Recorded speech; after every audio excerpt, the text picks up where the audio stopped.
everybody. Welcome back to the Everyday Night. I'm Joe. And I'm Jeff. We are here with a couple of friends of ours who are starting a new venture. And we thought it would be, it sounded really interesting. We thought we'd ask them to join us, tell us all about it. We're with Spencer and Kyle, who we've known for many years in the Society for Creative Anachronism. Yep, many years. And they're going to tell us, we're going to ask them some questions. They're going to tell us about their new enterprise, the new undertaking. But before we get started, yes, our traditional question. Our traditional question. Jeff, what are you drinking tonight? I am drinking, despite the glass that shows my personal brand, so you got to be careful with that one. I'm actually drinking a classic Dortmunder Gold from Great Lakes Brewery. Oh, very good. Nice. Kyle, how about you? I am drinking a Kentucky Mule.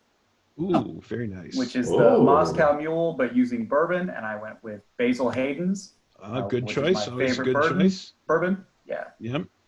Good. Very nice. Pretty delicious. Spencer, how about you? I'm going with a Riesling out of my stylish strength cup, as you can't really supersede. Oh, very nice. But it's one of the Fiore's 4 animals, and my friend gave it to me. He's like, you embody strength, so I like to have this. And of course, it's kind of a sippy cup thing, so if I knock it over, I get like 2 seconds before it goes over. So, yeah. All right, safety first. Exactly. I have a 2018 New Zealand Cabernet Sauvignon, slightly chilled, just to perfect temperature. It's got a really nice color, and it's very refreshing. It's really hot out, and temperature in Florence behind me is also pretty warm. I was about to ask. Yeah, that's Italy. It's wishful thinking. I took that photo a few years ago when we were there. That is from the Boboli Gardens on the south side of the Arno, overlooking the city. You can see the city. If I move, let's see, you can see, let's see, move the other way here. No, this way. You can see the Duomo here, there, and the Campanile there. So that's so pretty. Yeah. That's really cool. I like that you took the photograph yourself too. It's not just like one you found Stock on the internet. photo. Yeah. Hey, I resemble that. It's a very nice study you've got there. Thank you. I just assumed that was your house. I didn't know. I think it was a photo. If you wouldn't have told us, we would have never known. Nope, you weren't fading into it. Your glass wasn't disappearing. It was. My other choice is the Bat Cave. Nice. I like it. Very cool. It's more in keeping with our milieu here. Hey, Batman studied all over the world and tons of martial arts, so it's very cool. He did, which is what an excellent segue. Nice work. Very nicely done. I appreciate a good segue. I try to be a good guest. So, as I mentioned, we've known you both in the Society for Creative Anachronism for a long time. You're both knights and have studied those sword arts and that weapon sport. But you've undertaken a new project you call the Wandering Sword Project. And why don't you tell us what that is and what you're hoping to do? Sure. Kyle, you want to go first? Or? Yeah, I'll go first. So my day trade, my real life thing is that I'm a project manager, and I do consulting for lots of different businesses. And Spencer and I were talking about like traveling in martial arts and how we would love to go in the future. We would like to someday travel and train with monks in China, or someday go to Japan, or someday go to Europe. And the last time we saw each other, we were having this conversation again. And then I said, well, why don't we just do it? Let's make it a project. Let's take the modern concept of project management and all of that philosophy, and then put it towards our goals of being world travelers. We want to see the world. We want to go on these adventures that we've always read about since we were kids. And our very first one right off the bat was one that Spencer actually told me about. I had no idea who Yasuke was before he told me.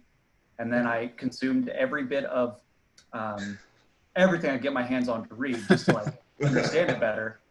And it's he's a really cool historical figure.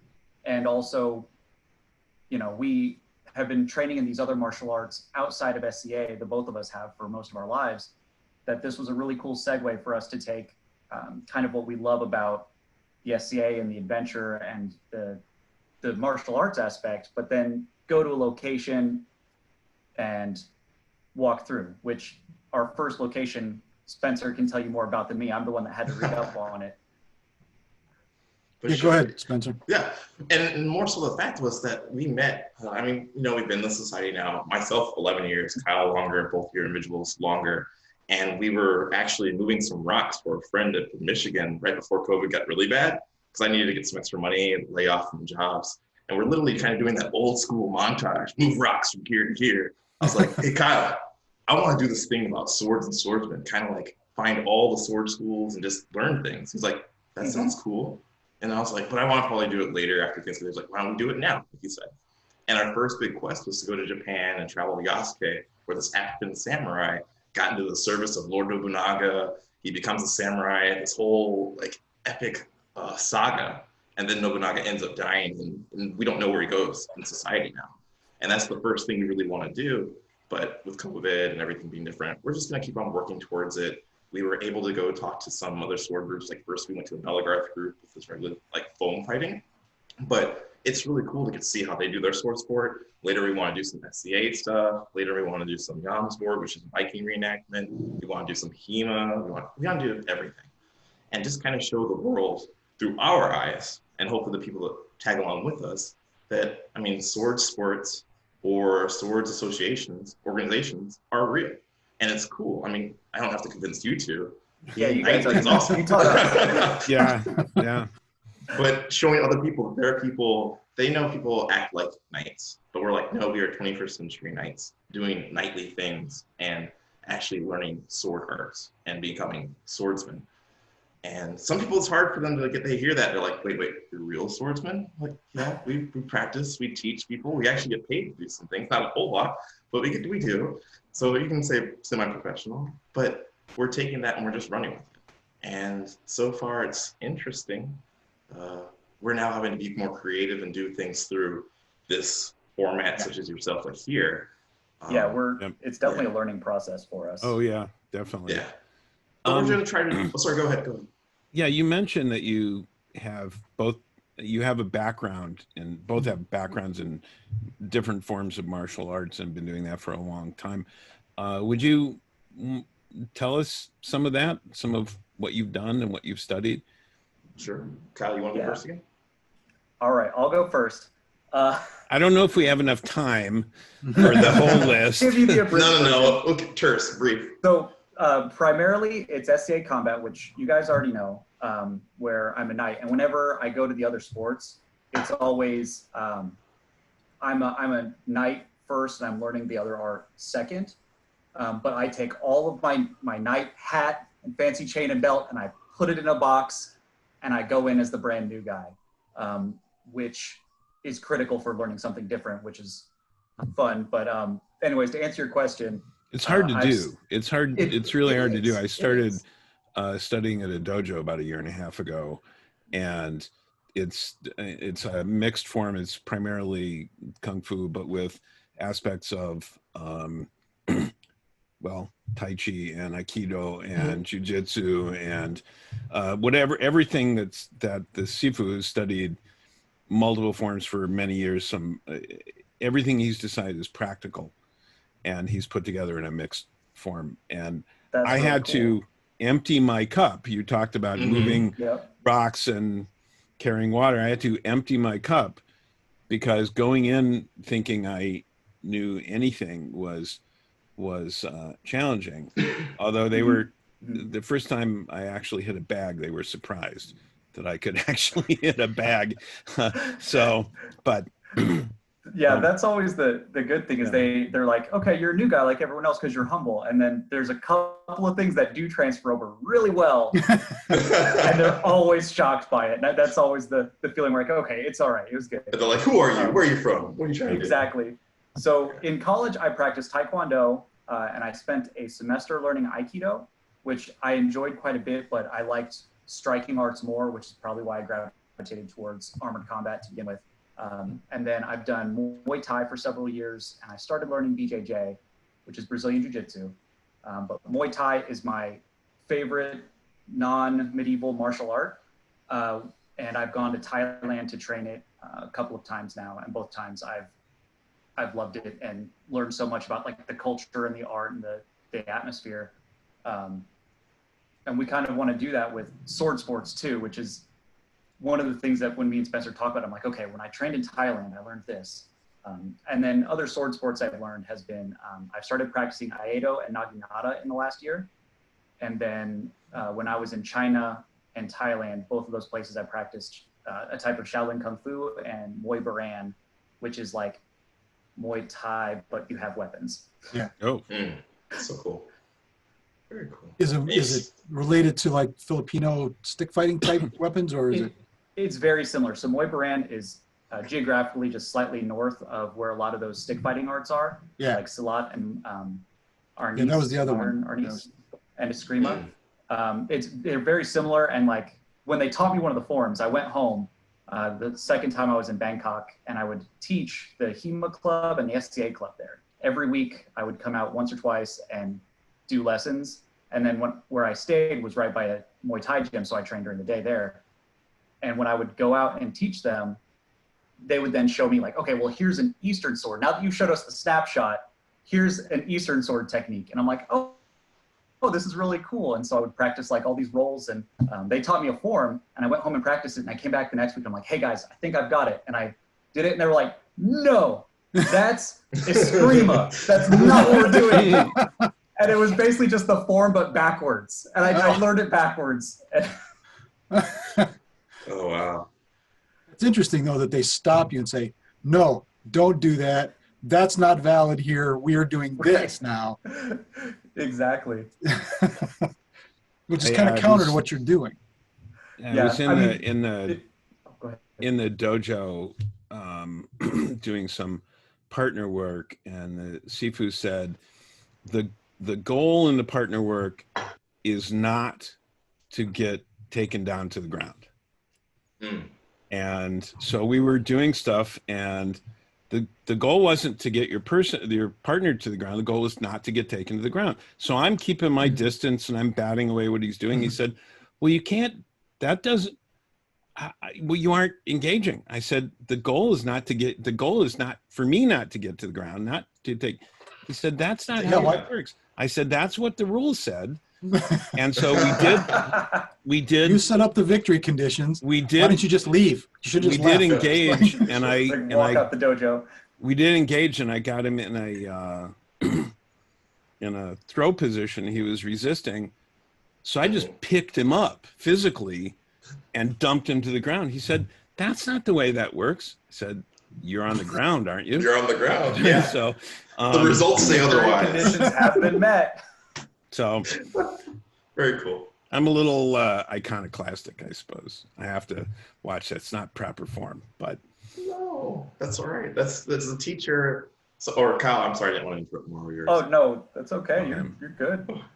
So I started off with keto at the age of 8, but I kind of got there as a kid. And I wanted to spar, and the teacher's like, "No, you have to go through all this kata first." And I was like, "This is boring. I don't want to." So my parents stopped making me go. Funny enough to find like later Okinawan karate, which is strictly basically kata unless you have. But I loved that at 15. I just have been doing that ever since. And then I found out through the SCA, people were like, "You should do the bamboo stick fighting." Love that because it was actually combative. In between then, I started doing some Hungar Kung Fu here in Peoria, Illinois. Did a little bit of Tai Chi, and then I was doing that for 5 years. And now I'm a Tai Chi instructor at my community college. Now, granted, I teach more of a fitness base, but it still has a lot of the martial arts background too. So I think that's really fun. And ever since as a kid, I'm like, I want to find 5 martial arts and be an expert in 5. And that's what most people are like. That's why too. 5? I don't know, because I mean, I'd like to do as many as I can, but you only have as much time. So I was like, I'd be happy if I become an expert at 5. But as you know, you keep on learning more and more, and you just have to start over. And it's always interesting. Oh, sorry, something wrong in the background. But I really love martial arts. I think they're coming for us. I think so. They're like, oh, these guys sound really deadly, and then there are ones that are like, back to the back cave. But no, it's interesting. And then now, after learning more historical European martial arts and trying to become a provost of that Chicago Swordplate Guild up here in Chicago, I've started doing basic classes. And lately, historical African martial arts, HAMA, has started to take off a little bit more. Last year, they had the first inaugural HAMA the Gathering meeting in Austin, Texas. This guy, Damon Stith, really cool guy. He was actually on a TV show with Danny Trejo doing the whole deadliest weapons. And he was using the shotel, which is a curved sword, and the khopesh, which is an Egyptian like axe dagger. And I got to meet him, and we've been working together. And he's like, I want you to be my representative in the Midwest area. That'd be really cool. I'm like, that's awesome. Does it pay? And he's like, eventually. I'm like, okay, that's cool. That's cool. But you really do things for the fun of it for the most part. But I'll start teaching it at the Chicago Swordplate Guild. And that's been more my focus now, along with the Wandering Sword thing. So I'll just learning a lot. There's a, I don't know if it's a Netflix or an Amazon Prime show called Fight World. You guys familiar with that? I haven't yet. Yeah. I'll have to take a look at it. Yeah. It's the same. I don't remember it's an actor. He's an action actor. He's in a Captain America movie, right? What? He's a bad guy in a Captain America movie. Yeah. Well, he's appeared in lots. He's done tons of action films, kind of as a bad guy or as a lead henchman kind of a guy. Yeah.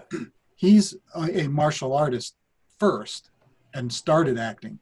So now he's taking his love and his interest, and he's just going all around the world, just like what you guys are talking about, and just invading these schools and saying, teach me this thing.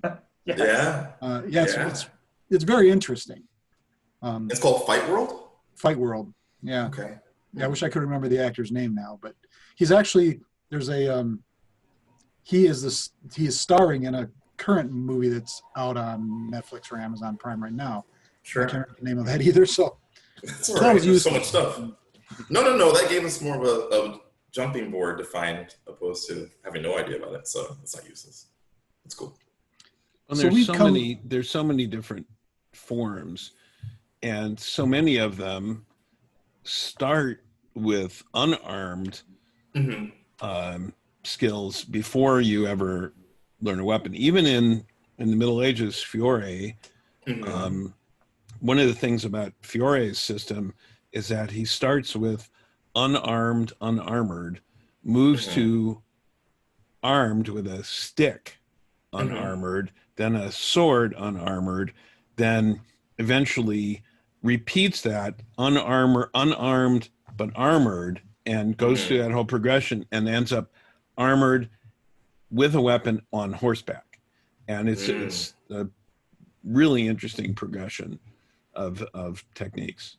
Yeah, and it makes a lot of sense too, because each one of those has different things you have to keep in mind for the rules of engagement. If you're not wearing armor, don't get cut. Get away, don't let them get you. Okay, I walk right out. No matter each one of those types, it's just different rules, different things you want to keep in mind. And as a true martial artist, you don't want to be really lacking. We all have different better things we're at, but you don't want to be completely horrible in one. So you try to practice a little bit of each. Opposed to, we talk about, with a sword, I'm deadly, but then if you take my sword away and you have nothing going on, then that's not really that great now, is it? Well, one of the things that we always come back to, and in fact, the premise of our podcast, the Everyday Knight, is the application of the chivalric virtues to modern life. And so what's your philosophy? What do you get from the study of martial arts? How do martial arts exemplify? Which virtues do they exemplify for you? And what do you get from that? I think all of them really can be talked about on different levels. You talk about Good answer, Frenchies. Spencer. Thanks, Kyle. You betcha. I was gonna go through each one, but I was gonna say All of the above, yeah. Yeah. But, No, I'm sorry. yeah. Go ahead. Go ahead. No, you're fine. You're fine. I'm teasing. I know you are. I know. If you wouldn't tease me, I'd be like, he doesn't like me anymore. Oh no. But no, especially I think about a lot of time, a franchise or a franchise is one of the biggest parts you get because people give their time to you and you give their time like credence because you're actually listening. You're trying to take it. You're trying to absorb it. And also, if you get good enough, then you're sharing it with other people because you don't want to hold things up. You get so many schools of martial arts or Kyle's talking about, they're like, no, that's not this one because they want to differentiate where they're at, which is important, but you also need to understand where they start to blend. And that's one of the really important parts. But I'll let Kyle talk about another virtue, but I think franchise is a huge one. Or franchise. Yeah, the obvious answer, other than all of the above, which is still a good answer, is prowess, because you're learning more of the skill set of a warrior. But I think that's kind of too obvious. I actually hinted at my real answer, which is humility. You have to be humble to learn. You have to be humble to say, like you're a better fighter than me. Teach me your way. Or you're a 70-year-old man who's done this since you were 6 years old. You have insights that I don't have, and I need you to share them with me. And so you have to show respect, and they respect you back, and you have to turn that on everyone. It's not just like I'm only teaching him because he has something to offer me. It's no, I'm teaching anyone that's able to walk this path with me. They earn a type of respect, and you have to be humble to get that. I think there's different etiquettes in martial arts. Like in SCA, we are very honor based. We call our own blows. So if you hit me and it's good, it's my job to say, you got me, you bested me. And if I don't, I'm being dishonorable. But a lot of other sports, it's will have a different threshold of hit until they don't hit back, right? Or hit until you can escape if it's more of a self-defense. But like boxing, for example, you just count the blows. Like this guy got hit 20 times, this guy got hit 5 times. The guy that punched someone 20 times is the winner.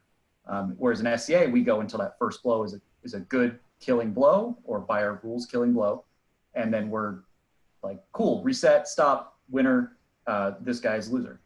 And not loser, you guys know what I mean. So early on, when I practiced Muay Thai, okay, I got an alert. Sorry. We have That's all right. minutes.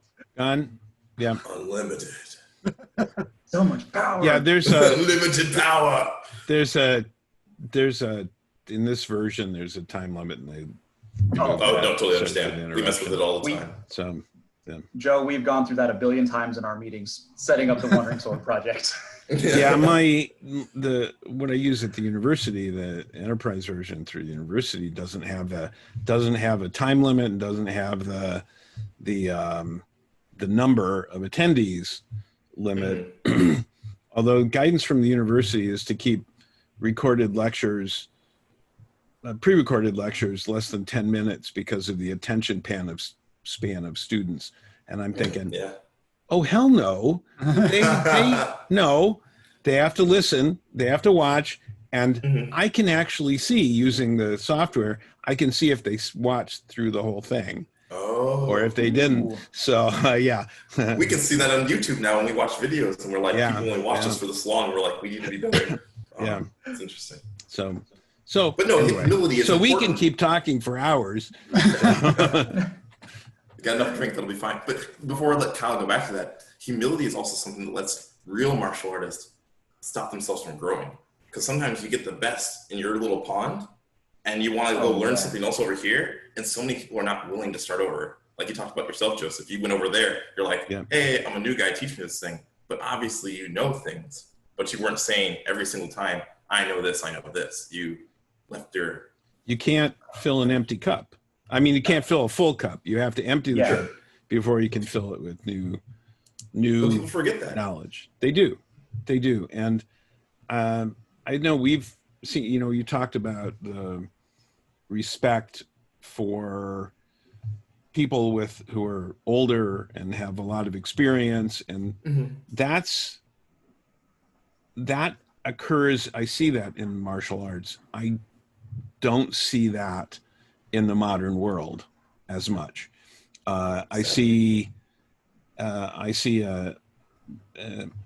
ageism. I've certainly encountered that in different industries where, well, the older, more experienced, wiser people are too expensive, so they get pushed out in favor of the new people who have enthusiasm and talent, but may not have all the experience. So, Joe, you and I have talked about it for years in the SCA. We've been teaching for decades. Yeah. In the SCA, but we I've always found, and I find it more and more recently, that age experience doesn't mean as much as the fact that I'm standing here beating you physically to make you listen. Yeah. But then that only lasts so long, though. Exactly. It's an unsustainable model. If you can only learn from people that can thump you into being humble, you're limiting your pool. And those high-end guys that have a lot of knowledge, but maybe they're not 25 anymore, but they still know everything from years of doing it, they're going to be pushed out, like Joe was saying, and then everybody loses. I mean, because it certainly retards the progress of everybody. And because you have to learn it over again. You should listen to people that have gone through it so you can learn faster and maybe even surpass them if you're lucky. But if you don't listen to people and you already go through the things that they've already learned, it's foolish. I mean, I'm 34. Kyle, how old are you? 35. 35. So we have you said you're talking decades. Like literally, we have so much to learn from individuals like yourselves. So April was the 37th anniversary of my knighting. That's cool. So see, February was the 30.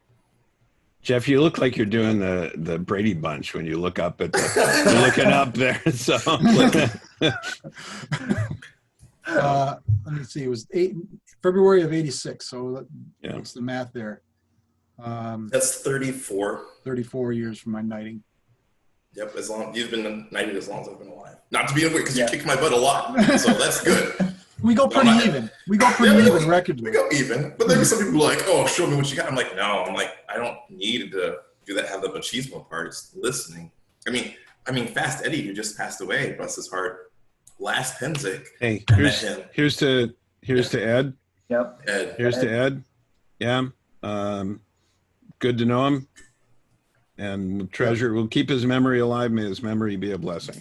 Very much so. And this will be a story I always tell about with him. And it's not grandiose, but we were just talking in between something. And he was showing me something about just shot control and finger holds with an SCA, how we use sticks and different finger trigger. He'd be like doing this and turning it, does a different shot opposed to using arm strength. And I was like, I've never heard it explained in the way he did. And it really almost brings me to tears when I thought, I'm like, next Penzic, I'll talk to you some more about it. And bam, here we are. Yeah. So, yeah. Yeah, you never know when the last time you talk to someone is the last time you'll ever talk to someone. Yeah. Yeah. Sorry, I didn't mean to bring down the mood, but more of a lift up. Just you have things to learn from people. And it's good because if you never ask them or listen, you just miss out. And gather it while you can. Yeah. Yeah.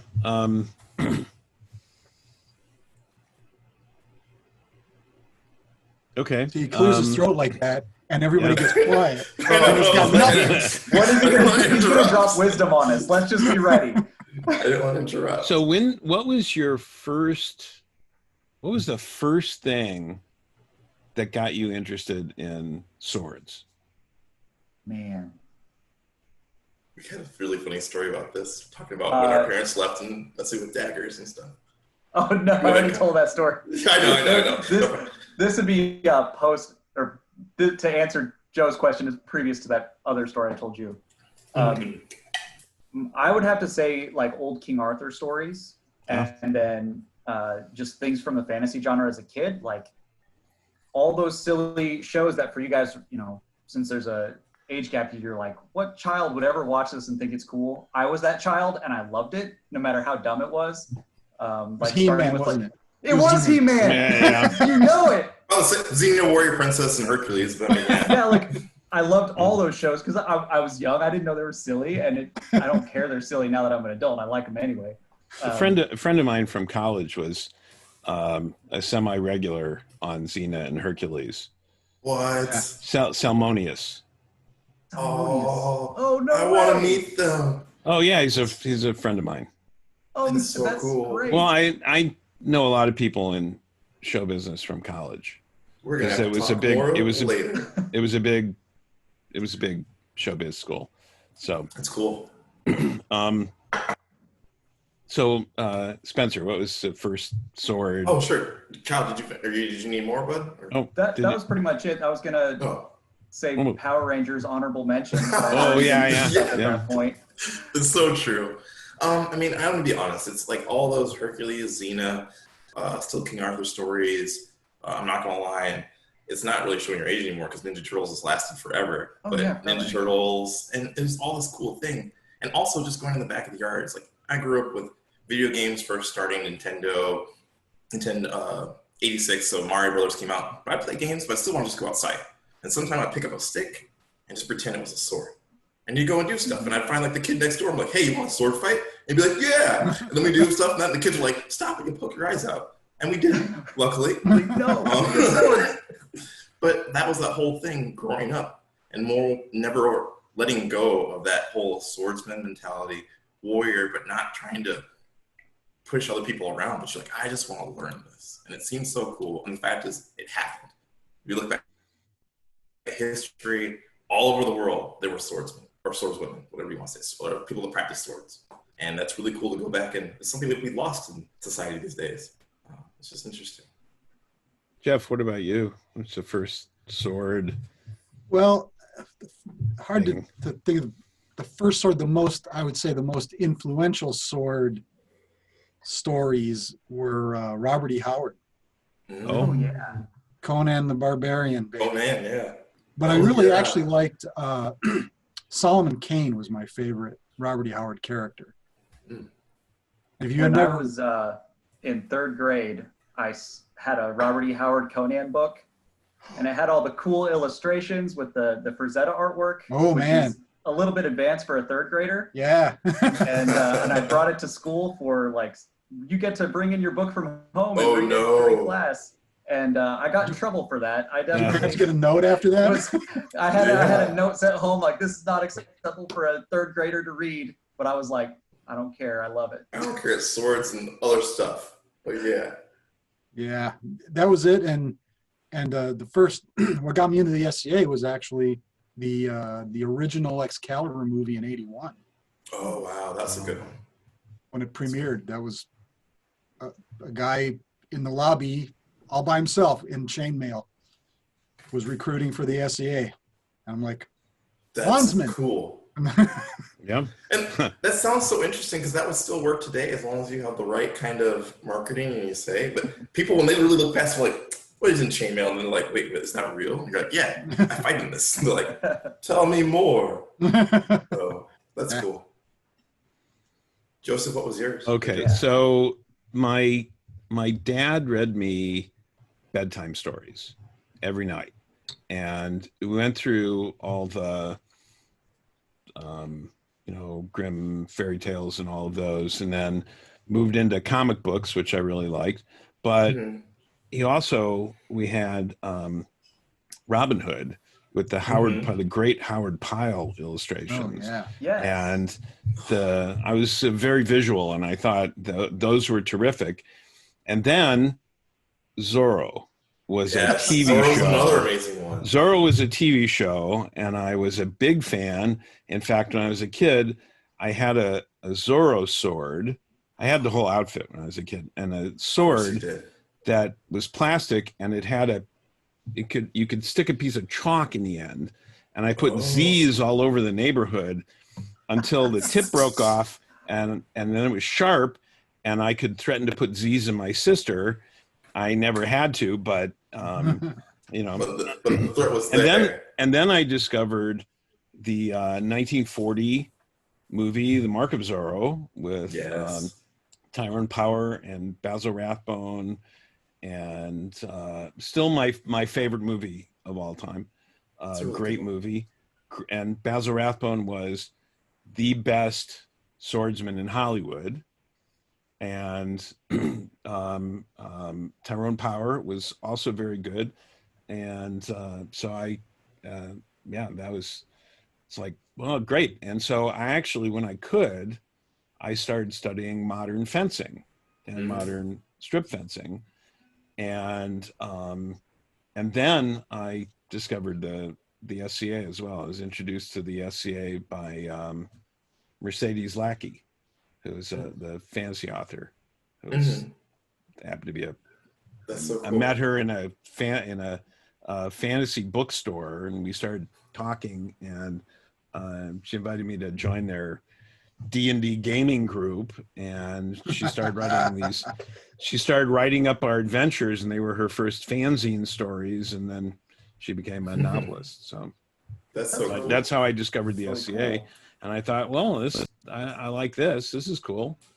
So that my Zorro sword was my first actual sword, but we used sticks too.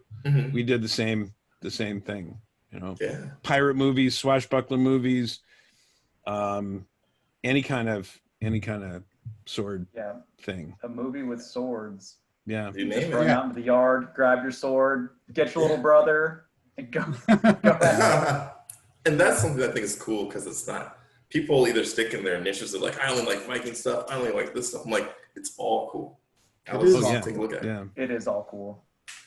So what are you guys what's up next? What's your immediate future plans for the Wandering Sword? So right now we're working on technique videos, something that we can do at home, as well as we can still have a call. Then we go take the footage and make a little movie magic happen, put it all together in a cool montage, and then talk about it a little bit more. So more presenting stuff like that. But we still have some footage left over from when we went to my old dojo that I first started at as a little kid.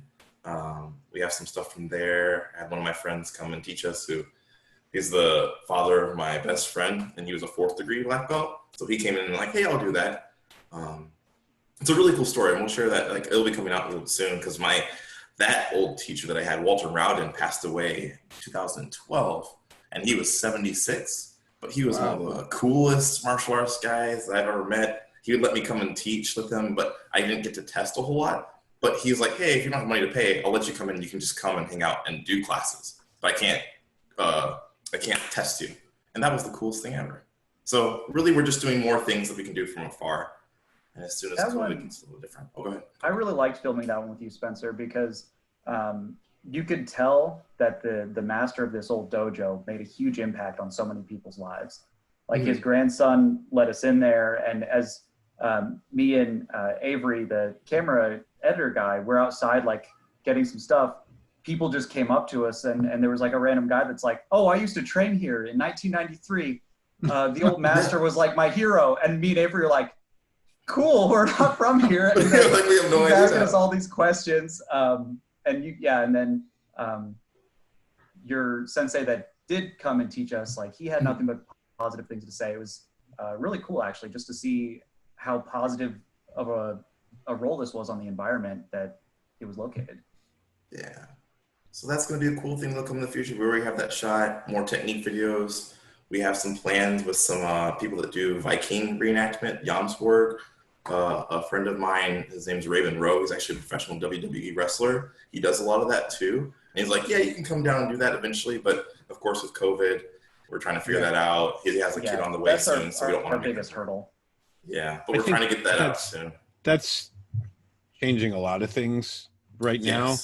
At some point, we'll see. I think it's going to change some things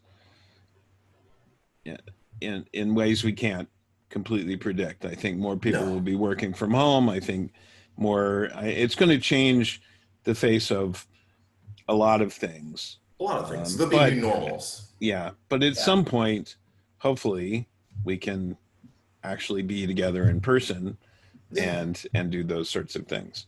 That'd be really cool. We'd love that. Yeah, play some swords, talk about things, show you places, and it's the world is literally your oyster in this part. We have so much content that we can do. It's not just Japanese stuff with samurai things that we like. It's not just 14th century. It's literally everything. And we have a friend that wants to do some the Greece's it's like the 2,500th anniversary of some big fight in Greece is happening. They're doing a reenactment that in 2021. Yeah, it's Christian Cameron's the author. It's Yeah. his group in Toronto. I met those guys when I was there, and they were really, really cool. Mm-hmm. They love Fiore, and I generally have done Lichtenauer. So when I did longsword with them, it was like, all right, cool. Put the hat off. I'm learning the new way to do it. And they were all like really fun and respectful people. And I like training with them a lot. But anyways, they're doing this Greek reenactment thing I can't remember the name of the battle off the top of my head. I don't remember But either. it's supposed to be in summer of 2021. And it's co-sponsored by the Greek town where the battle was at. And so they're supposed to get like tons of people, and the Greek government's assisting. And they're going to basically be on the beach in full like reenactment style. And yeah. But in hoplite armor, dressed to the nines, you either are those three things. You can either be full kitted out, partially kitted out. And I met him through the Western Martial Arts Workshop up in Wisconsin, WMAW. Oh, that's I've been to those, a couple of those, amazing. and they're great. They're wonderful. Amazing. Yeah. And I actually want to do some video of that there. I need to talk to Greg and the group and be like, hey, can we record one? So just certain parts so other people can see how, I call it sword Hogwarts. I mean, of course, now we're getting into fantasy wise, but you go there, you have 3 days of classes from 9 a.m. to 5 to 6, and then there's tournaments at night for 4 days. I'm like, this is cool. And that's why I'm interested. I was a little disappointed that Godric Gryffindor's sword was such a wimpy little thing. You know, it was such a wall hanger. It was at the best, it was a small sword, and Neville uses it. He makes a righteous cut on Nagini, but he uses it, you know, in this I forget the technique, but it's a low to high cut. Joe, I got to stop you. This show is reaching a new nerd level that we have not previously gone to. Well, it's got 100% more nerds. I know, right? That's true. Yeah, we have double the number of nerds. But it's true. And that's the kind of thing where I hope through, it's not just about doing fantasy things. It's not just about doing other sport organizations. I actually want to work on more intellectual studies and actually work on some books with the HAMA stuff going done. And it's all in lieu of, hey, maybe some studio will be like, hey, we heard you're a sword expert guy. And what sword should we use? Should we use this wall hanger or this cool, actually, gross messer? Like, definitely the gross messer. Take that wall hanger, throw it away. Yeah, like, let's make this look good. And give that to an extra, you know. Yeah. Yeah, and that's often an issue because I've done some theatrical sword choreography. Yeah, me too. One play I was choreographing, the actors, I swear they didn't know which end of a sword you put in your hand or which end you point at the other guy. And I ended up having to choreograph the one scene where the guy, I said, I took a lesson from Basil Rathbone and his work with Errol Flynn. Because Errol Flynn was athletic, but whenever the sword work was complicated, it was somebody else's hand doing it, or somebody else's shadow on the wall. And so I said, okay, all you have to do is move your sword, hold it this way. I taught him how to stand, how to hold it, and you just have to move it this way, back and forth, and I'll do all the complicated bits, and then you extend your arm and I'll fall down. I'll make you look good. Yeah, that was the point of the scene. So yeah, that's awesome. So you could do a whole segment on just talking about what the most influential historical sword fight or just cinematic sword fight. Oh, we have. Oh yeah. Well, there you go. You need to follow our podcast, buddy. Yeah, I'm gonna have to get caught up. I got a lot of time. There's one of the things that I'm interested in is not just the differences between forms, but the similarities between forms. And as an example, I use this little book. It's a manual of Japanese stick fighting, and except for the clothes they're wearing, it looks like they're posing for Fiore. Oh, yeah. And so when you're looking at all these different schools and different forms, are you also looking at not just the differences, but the similarities between the 100%. different forms. Yeah, 100%, Joe. So my Instagram was basically, it started out as like, okay, it's a normal person's Instagram. Here's a picture of my food. But then it became like, hey, I'm studying this new martial art. And then I would go, this stance is very similar to SCA. And I would write down the lessons and kind of draw in my notebook. And now I have like 2 full notebooks of, hey, this is basically how you lunge forward for a thrust in strip fencing. It's also how you lunge forward with a jab, a certain type of jab in Muay Thai. And by the way, your drawings are good. They are really good. Your drawings really are your drawings are they capture the motion, the movement, and the technique. They good drawings. And for the viewers out there, I would not tell him just because he's my partner in business. I'd be like, yeah, let's stick to some actual working. But no, his drawings are really, really well done. Yeah, and what kept me going with that, because I've gotten better at it. I look at my old ones, it was very simplistic, and just forcing myself to draw every time I train made me better at drawing, just like any skill that you put time into. And yeah, my favorite thing to do is just find the similarities. Like, here's German wrestling. Here's a vase of ancient Greeks. It looks the exact same. They're doing the same holds because humans haven't changed. We're the same people we've always been. So all the moves are going to be similar if it works. And I love finding those similarities. That's like actually my favorite part. That's why I keep drawing them. Yeah. And more to the fact is we're trying to let people know, not just for people starting out, because we have to think about our audience with the Waddell sword. We have people that have no idea what's going on at all. You have people like that are SCA, you have people that are martial arts. We have the whole, like, just spectrum.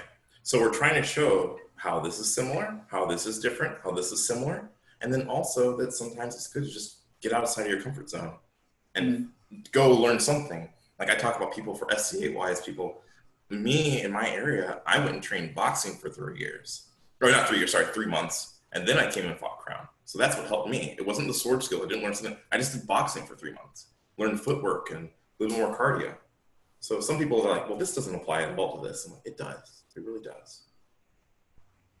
Oh, yeah. Lomachenko. Yes. His Oh my footwork gosh. is amazing. Genius. Yeah. In our sport, I'd say I've been watching it, and it's amazing to watch him. But I'm not. A lot of the boxing moves are so close. I'm not sure all of it translates exactly. The philosophy of it does. Yes. But the actual techniques don't. Exactly. And that's the part where I transgress and I say, you still have to have the beginner level, intermediate sword level skills, swordsman skills. Yeah. But now once you get that, now let's go get you expert level boxing footwork skills. And now put those two together, that now makes you almost an expert level, master level swordsman, as long as you're keeping the things in mind. Yeah, understand. Because the range is different. Mm-hmm. The range with the sword is different than the range with your fist. Yeah, definitely. It's different with the range with your leg is different with the range with the pole weapon, and the understanding range and understanding your opponent's range is always that's a part of the puzzle that's very dynamic and it's constantly changing. It's always evolving on the weapon that's been done, the reach of your opponent, the footwork, as well balance. As also the balance. The and balance, a lot of people, and then add armor. That's a new balance that you have to factor in. And what happened with me with boxing too is that, yes, our game is the first telling blow, but a lot of time your first telling blow, that if you're admiring your handiwork, you're like, I got him. And then it wasn't good. And then you get banged. And boxing, you're like, and you get in the fight and you're like, oh my God, I wish this person would stop hitting me now. You have to keep on going. And it's the same way, like, was that good? Was that good? Was that good? And the person's like, yeah, okay. But it does make a difference. But anyway, no, that's good. Is there anything else that you'd like to share about what you're doing and their upcoming plans? Free promo. What do you guys want to push? Oh, pretty much just check us out on YouTube. It's the Wandering Sword Project. We are going all over the world. We're talking to different sword groups, and we're also open to comments. We're gonna start doing some more Q&As to see what people want to do, what they want to see. We're definitely learning as we go. Like it's a new format for us. So we're learning to make the videos, and each video we're making is stronger, and each recording we do, we're better in front of the camera than we were the time before. And so we're just going to just keep going until eventually we're good at it. and that's the honest lesson. Like, some people are scared to even try it first. We've gotten past that, and now we're just going. You fail, you keep on going. You fail, or you just put content out there. So we said, just follow us on our content. If like, so there's something else you want to see, like that was pretty cool, Spencer and Kyle. Yeah, we love getting the comments from people like, hey, why don't you try this? Like, for example, we've been doing the training video that Spencer was talking about, and it's going to be Iato focused, because when we're in Japan, we want to have some skills outside of sparring. Like, if we're in a costume and we do a photo shoot, we want to be able to comfortably put the sword back in the scabbard without looking like fools. Yeah, or be like, you said Mikitsurugi style, do a cool thing, and then pinching that part of your hand. And exactly. You know, so we're like, well, let's. Yeah, I practiced it a lot. Yeah. So yeah, we're always open to something else. There's always a different kind of niche for everybody. We're looking to see, when we say really explore it all, we're not just being like, we want to explore it all. And I mean it. We really actually are curious about it. Be it stick fighting, hand to hand, everything. Yeah, when people reach out to us and say things they like, we take that into mind. Me and Spencer are like, hey, someone said this. What do you think? Let's try that out. Yeah. And people have been really kind so far, for the most part. So yep. And also wanderingsword.com. It's been good to find stuff. Yeah. Yeah. Also, we have our own website, thewanderingsword.com. So people can check us out there too. We'll put links in the below in the down below. Everybody cringes at me every time I do that. Next to the subscribe and follow, like, and subscribe, ring the bell. Yeah. Smash that like button. Yes, you get it. But yeah, thank you for the opportunity, and we hope. I mean, it's always going to be evolving. We're always going to be learning. Things are going to change, but it's not something we're going to stop doing. Because the first thing we talked about this is we were going to do this anyway, so might as well record it and hopefully get people along for the ride. We're going to Japan. We want to bring our friends with us in any way that they can see it, and that's our goal. So we're just going to do it. As soon as we're allowed to leave the country again, you mean? No joke. Yeah. Until then, we're just going to be doing stuff in our apartments or houses, we're going to swords, and amp up towards it as much as we can. But we do have like a travel plan that we eventually will enact. Cool. All right. Well, I think that's about it. I think so. Thanks very much for guys, thanks for having us, guys. Yeah. Thank you. We really appreciate it. So we always close the same way. Yep. Till we see all of y'all again, you guys can finish this too. Be thou a good night. A good night and true. True. See you soon.